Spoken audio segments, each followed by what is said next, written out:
For me, if I'm gonna be super honest, from 2020 up until now, there's something that has always been in my mind.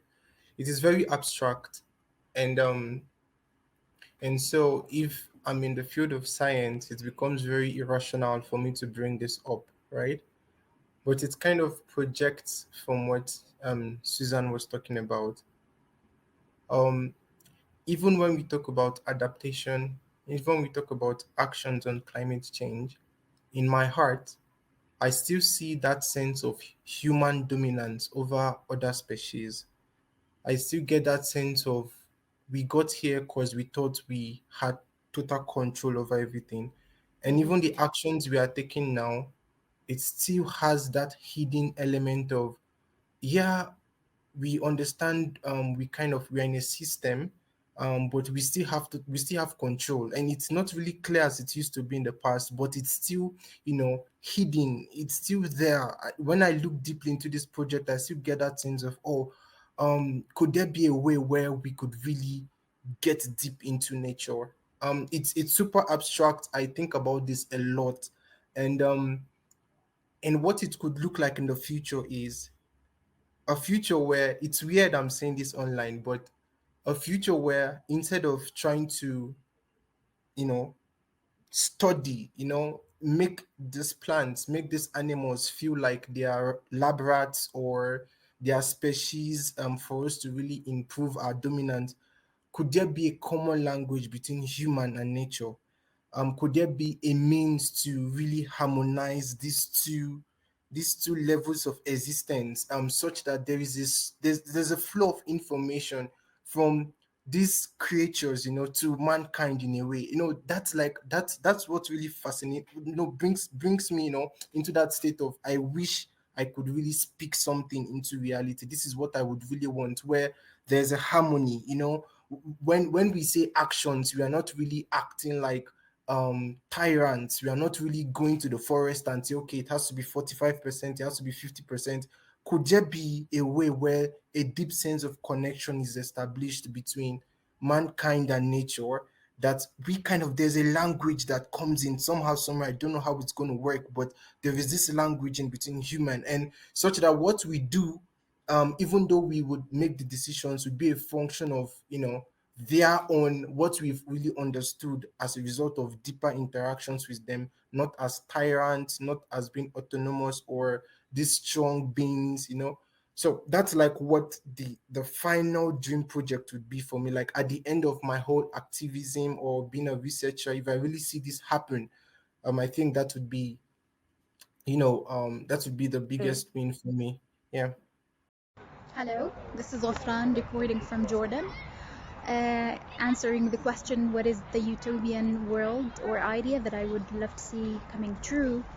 It would be actually when systems, and especially economic systems, put the goodness of the planet and the people in the center of everything instead of just increasing profits, for example. This would be a world that I would want to live to see. It's for me, or I don't know, effects is when, if I'm sharing work or I'm at a screening or you have a show, and I have had people come up and say, "Oh, thank you for doing this work," and I didn't know, or they express that it has affected them and it has changed them. And so I guess the big, even though it's a small thing, it's a very big thing. And I guess that's what my big thing is just knowing that the work can change hearts and minds, and it can be a trigger event, for somebody who really just wasn't on that wavelength. They just weren't thinking about that, and for some reason their friend brought them to a screening, or they stumbled into the work, and they walked away feeling differently. So that, for me, I think is, for me, I feel like is when I have a great accomplishment in a very small way. What crazy utopian project for our planet I would dream to fulfill? It's a very important and serious question. I would like to invent affordable mobile recycling stations and introduce a smart consumption control system, maybe with the inclusion of artificial intelligence. What else can help us? I don't know. This would allow us to live with just necessary things and be able to recycle all those mountains of garbage that mankind has already produced. I think we need to produce less, consume less, and recycle more to have our planet clean and beautiful as it was for many, many millions of years. Hi everyone, my name is Jennifer Dalby. I'm from Nigeria. If I had a magic wand and I could make one wish, my wish would be to make everyone to think alike, to make everyone to understand the damages that we're causing to the Earth's core. There's so much damage and the Earth is depleting as the days go by. And I feel like there isn't enough sensitization going on, especially in Africa. So if we could all think alike and work towards a common goal, we'll definitely reach success. Thank you. Hello and greetings to my fellow changemakers and artists and storytellers who are attending COP27 in Egypt this week. I so wish that I could be with you there in person, but I'm sending you the best of luck and the greatest of vibes for this to be a very successful conference. My name is Lisa Russell. I am an Emmy Award-winning filmmaker, and I'm also the founder of Create 2030, which is a growing international network of professional, diverse artists and storytellers who are committing their voices and their talents in support of the 17 Sustainable Development Goals. So before I share my statement of what I think a utopian world would look like, I just want to start with a quote from one of my favorite poets, Rumi, who says, "You are not a drop in the ocean, but the ocean in a drop." November 15th, the world population hits 8 billion.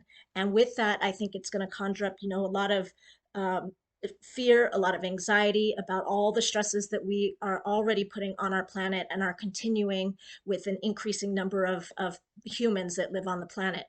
But I also think that it's an opportunity for 8 billion solutions. So the utopian world that I would like to see is I'm a strong advocate for the role of the creatives in sustainable development. The creative economy is one of the fastest growing economies in the world. And with it, include an incredible, network and community of not only storytellers and professional artists and musicians and poets or whatnot, but also in creative thinkers and problem solvers. We need these kind of mindsets sitting at the table, helping to find solutions to our world's greatest challenges. So when I talk to people who are not familiar with the SDGs, I oftentimes say, I believe they are our rights and our responsibilities for living on this planet. Now, I know that the artists involved in Create 2030 are doing our part and living up to our responsibilities by using our talents to speak out, to educate, to inspire, to move audiences to care about some of these world issues. But I want to talk about now the rights of artists in this movement. I believe that artists need representation in all sectors that are working towards sustainability, in business, in the for-profit sector, academia, government, and the United Nations. Not only are we great entertainers and motivators, but we're also creative thinkers and problem solvers. So why wouldn't you want us at a table coming up with solutions to our world's greatest problems? I am asking the leaders of COP27 to please consider creating a working group for artists where professional working artists who are committed to the sustainability space have an opportunity to help guide the UN in creating policies and programs that are responsible and engage us in the best way possible. We are only scratching the surface. I've been doing this for 20 years, and I know the potential that artists and storytellers have within the UN space because I've been a contracted creative professional at the United Nations.